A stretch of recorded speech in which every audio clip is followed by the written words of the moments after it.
व्योमिका सिंह हरियाणा की जाकर जमात।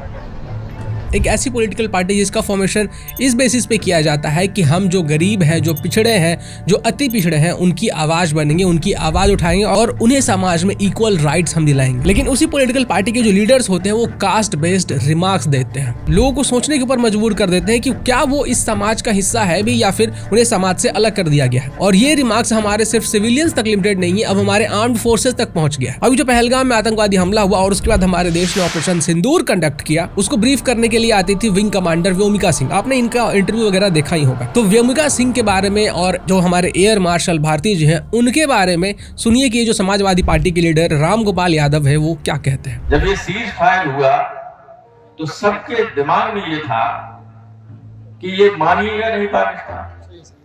और आप देख रहे हैं रोजाना आतंकवादी मारे जा रहे, नहीं आ रहे, पाकिस्तान से आ रहे हैं और तिरंगा यात्रा निकाल रहे हैं। ये तो केवल चुनाव के लिए सब कुछ करते हैं, केवल चुनाव के लिए। भाई इसमें तिरंगा यात्रा की क्या जरूरत है? और जरूरत है तो सारे देश को विश्वास में लेके कीजिए, सारी पॉलिटिकल पार्टी को विश्वास में लेके कीजिए। ये कोई वहां जो लड़ रहे थे लोग, वो बीजेपी के लोग। एक हमारे लेफ्टिनेंट कर्नल कुरैशी को इनके मंत्री ने गाली तक दी, हाई कोर्ट ने FIR करने का आदेश कराया, हाई कोर्ट। लेकिन दिव्या सिंह के बारे में इन्हें मालूम नहीं था कि वो कौन है। और न एयर ऑपरेशन के जो इंचार्ज थे एयर मार्शल अवधेश कुमार भारती, न उनके बारे में मालूम था, वरना इन्हें भी गाली दी। आपको बता दूं कि दिव्या सिंह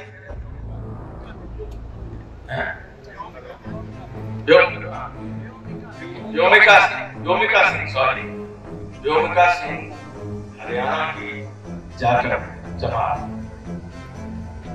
और एयर मार्शल भारती पूर्णिया के यादव हैं। तो तीनों तो पीडीए के थे। एक को मुसलमान समझ के गाली दी, एक को राजपूत समझ के कुछ नहीं किया और भारती के बारे में जानकारी नहीं थी। और जब पेपर में आ गया तब ये सोचने को विवश है कि अब क्या करें। अभी जो रिमार्क्स है ना वो इतने ज्यादा कंट्रोवर्शियल है कि सिर्फ सोशल मीडिया के ऊपर इसके ऊपर रिएक्शंस नहीं आ रहा है, बल्कि जो ऑपोजिशन के पार्टीज के लीडर है ना वो भी इस रिमार्क को क्रिटिसाइज कर रहे हैं और ऑब्जेक्शनेबल बता रहे हैं। जब पुलवामा हमला हुआ था और उसके बाद एयर स्ट्राइक हुआ था तो हमारे देश के जो आर्म फोर्सेस है ना उनसे सबूत मांगा गया था, उनको कटघरे में खड़ा किया गया था कि सबूत क्या है कि तुमने एयर स्ट्राइक किया है। और अब हमारे देश के जो आर्म्ड फोर्सेस है, हमारे जो विंग कमांडर है, उनके कास्ट के बारे में उनके ऊपर कास्ट बेस्ड रिमार्क्स किए जा रहे हैं। अभी जस्ट एक दिन पहले यानी कि 15 मई 2025 को राम गोपाल यादव मुरादाबाद में एक स्पीच दे रहे थे और उसी स्पीच के दौरान इन्होंने ये सभी चीजें, ये जो कास्ट बेस्ड रिमार्क्स थे वो कहे थे। नाम तो इनका राम गोपाल यादव है लेकिन इनके कर्म सारे एकदम बेहुदे हैं। इन्होंने विंग कमांडर व्योमिका सिंह और एयर मार्शल AK भारती को कर्नल सोफिया कुरैशी के साथ कंपेयर भी किया, जो कि ऑलरेडी रिलीजन बेस्ड कमेंट्स का शिकार हो चुकी थी। हम सभी लोग जानते हैं कि हमारे भारत देश के अंदर ये जो कास्ट बेस्ड पॉलिटिक्स है और ये जो कास्ट बेस्ड डिवीजन है ये बहुत पुरानी है, लेकिन इस चीज के अंदर, इसी सेम सांचे के अंदर हमारे आर्म्ड फोर्सेस को, हमारे विंग कमांडर को सेम सांचे में रखना ये हमारे देश के आर्म्ड फोर्सेस के ऊपर बहुत बड़ा इंपैक्ट डाल सकता है। मेरा पर्सनल थॉट ये है कि जब हम आर्म्ड फोर्सेस की बात करते हैं तो सभी चीजें साइडलाइन हो जाती है। वहां पे सिर्फ हमें सोचना चाहिए अपने देश के बारे में।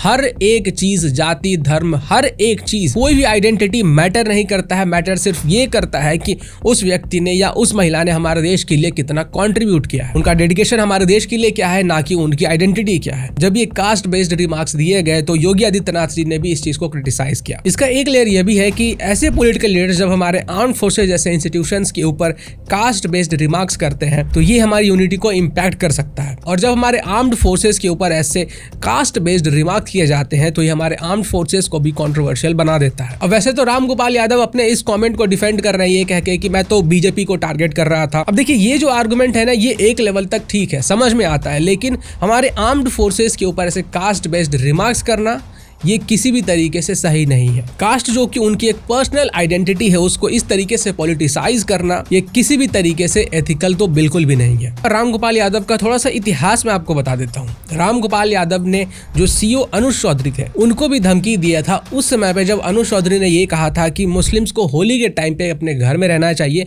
ताकि जो माहौल है ना देश का वो खराब ना हो, माहौल शांतिपूर्ण बना रहे। रामगोपाल यादव ने ओपनली कहा था कि जब सरकार बदलेगी तब अनुज चौधरी जैसे जो लोग होंगे ना वो जेल में होंगे। फरवरी 2025 में जब महाकुंभ हुआ था उसमें जो स्टैम्पेड हुआ था, जो भगदड़ हुई थी, तो उसमें भी फेक न्यूज फैलाते हुए रामगोपाल यादव ने बिना किसी प्रूफ, बिना किसी फैक्ट, बिना किसी न्यूज सोर्स के ये कह दिया कि हजारों लोग इस भगदड़ में मारे गए, लेकिन जो सरकार है ना वो असली नंबर छुपा रही है। कई लोगों की तो जो लाशें थी उनको गंगा में फेंक दिया गया, कई लोगों की जो लाशें थी उनको दफना दिया गया, और जो योगी आदित्यनाथ की गवर्नमेंट है वो असली नंबर लोगों से छिपा रही है। अजमेर दरगाह के ऊपर जब केस हुआ था और वो मामला कोर्ट में गया था कि ये जो दरगाह है वो दरगाह नहीं बल्कि इससे पहले शिव मंदिर हुआ करता था, तो इसके ऊपर रामगोपाल यादव कहते हैं कि ऐसे जो छोटे छोटे जजेस होते हैं ना ये हमारे देश में आग लगाने का काम करते हैं। अक्टूबर 2024 में एक्स सीजीआई DY चंद्रचूड़ को तो इन्होंने गालियां भी दी थी। बाद में जब ये मुद्दा हाईलाइट हुआ तब ये कहते हैं कि नहीं मैंने तो गाली दिया ही नहीं है। 2024 के मई महीने में इन्होंने ये भी कहा था कि जो राम मंदिर बनाया गया है वो वास्तु के हिसाब से नहीं है,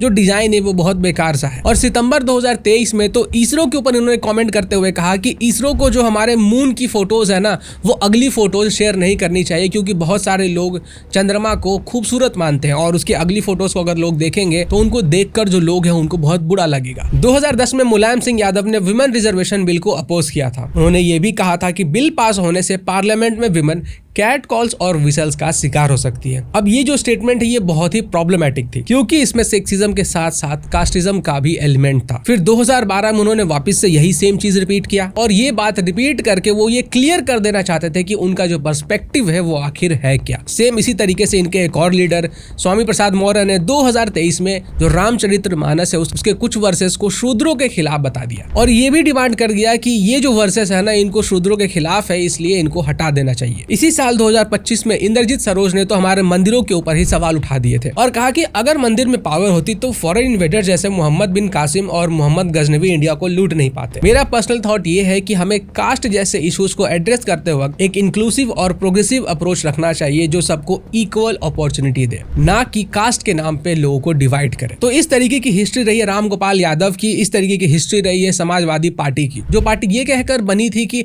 हम जो समाज के अंदर लोग हैं ना जिनको दबाया जाता है, जो कुचले लोग हैं, जो दबे लोग हैं, उनको इक्वलिटी प्रोवाइड करेंगे। आज वही लोग कास्टिस्ट रिमार्क कर रहे हैं, और वो भी हमारे आर्म्ड फोर्सेस के ऊपर, जहां एक तरफ देश विंग कमांडर व्योमिका सिंह और कर्नल सोफिया कुरैशी को आइडियलाइज कर रहा है, वहीं पे रामगोपाल यादव जैसे लोग भी हैं जो उनके ऊपर कास्ट बेस्ड रिमार्क्स कर रहे हैं। बाकी मैं आपके थॉट्स जानना चाहूंगा कि ये सिर्फ एक पॉलिटिकल कमेंट बाजी या फिर हमारे देश के जो आर्म्ड फोर्सेस है उनका अपमान है। कमेंट करके अपने थॉट्स जरूर बताइएगा। नमस्कार।